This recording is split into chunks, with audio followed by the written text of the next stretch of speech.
Teman-teman sekalian, ketika mengajar Al-Quran, banyak yang kesulitan ketika mempraktikkan bacaan waqaf yang ujungnya itu bertasydid gitu. Dan juga yang ujungnya itu huruf hidup, sebelumnya sukun tetapi bukan huruf mad. Itu banyak kesulitan ketika mempraktikkan bacaan waqaf seperti itu. Ya, contohnya gini. Bil jubbi gitu ya, dengan tasydid, apakah dibaca bil jub atau seperti apa? Atau yang ada dua sukun, contohnya wal fajri, ketika diwaqafkan dibacanya wal faj atau wal fajri atau wal fajr, atau seperti apa yang benarnya. Nah, untuk itu pada kesempatan kali ini kita akan belajar membaca waqaf huruf yang bertasydid dan juga berkumpulnya dua sukun. Oke, teman-teman sekalian, pada dasarnya ketika kita membaca waqaf, maka ujungnya itu harus disukunkan. Ingat ya, ujungnya itu disukunkan atau dimatikan. Nah, ketika teman-teman menemukan yang huruf terakhirnya hidup dan sebelumnya mati, tetapi bukan huruf mad, maka keduanya tetap dibaca dalam keadaan sukun. Akan tetapi huruf yang terakhirnya tidak nampak seperti sukun yang pertama, jelas banget enggak. Oke, praktiknya gini aja ya biar cepet. Contoh di sini ada kata an-nisfu. An-nisfu. Nah, ketika waqaf, sodnya itu disukunkan, fa-nya juga disukunkan, tetapi suara fa itu tidak zuhir banget gitu. Hanya sedikit saja. Contoh gini. An-nisfu, kalau waqaf dibacanya menjadi an-nisf. An-nisf. Gitu. Jadi si lidah kita ataupun bibir kita itu melafalkan atau mempraktikkan dari makhraj itu walaupun suaranya tidak nampak banget gitu. Gitu ya. Contoh berikutnya, wal fajri, ketika waqaf cara bacanya adalah wal fajr. Wal fajr. Yang pasti bukan wal fajr, bukan. Atau wal faj saja, tidak ada ro-nya, enggak. Tapi ada ro-nya, ro-nya di sini ditebalkan ya, dan juga tidak terlalu nampak suaranya. Tetapi lidah ataupun bibir kita mempraktikkan dari makhraj ro.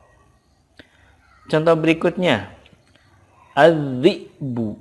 Az-zi'bu, ketika waqaf cara bacanya az-zi'b.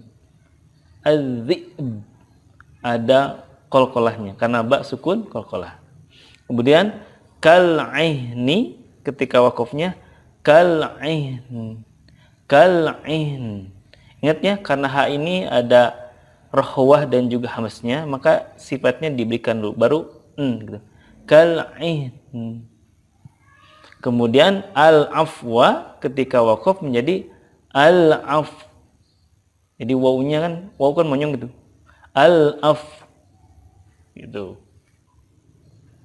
Nah, yang selanjutnya ketika kita mewakafkan kata yang ujungnya itu bertasydid, intinya begini. Berikan dulu hak bertasydidnya. Hak bertasydid itu adalah dengan menekan atau naber, dan juga kalau huruf nun dan mim yang bertasydid maka digunakan terlebih dahulu.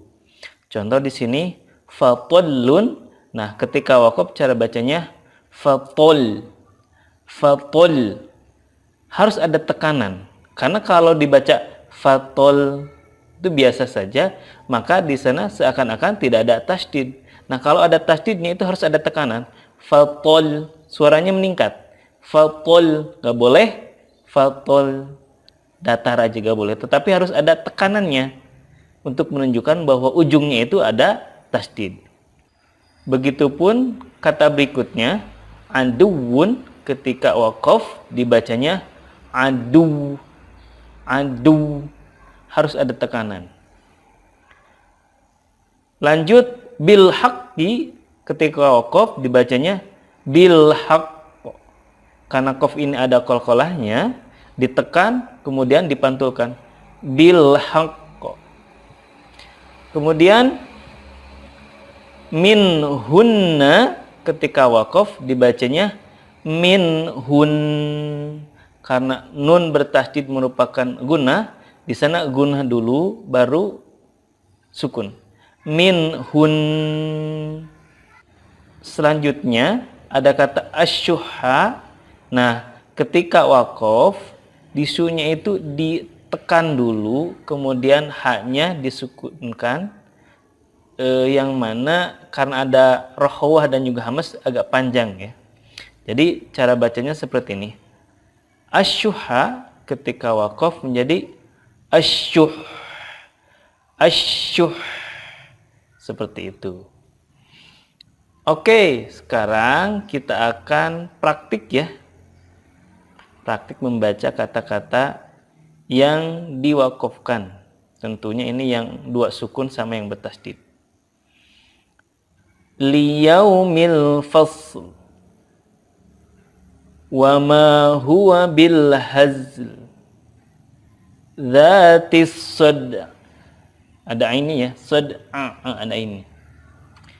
Fi ghayabatil jub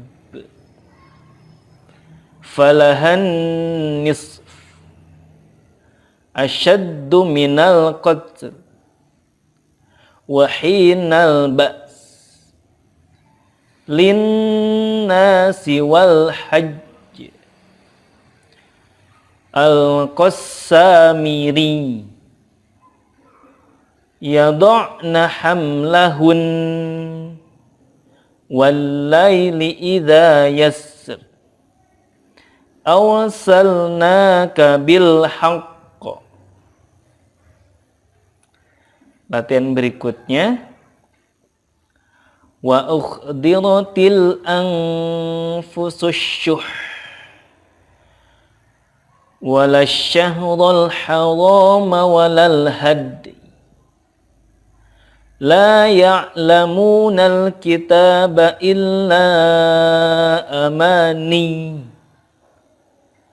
illal ladzina hum aradhiluna badiyar ra'i fa'anfiqu 'alaihinna hatta yad'na hamlahun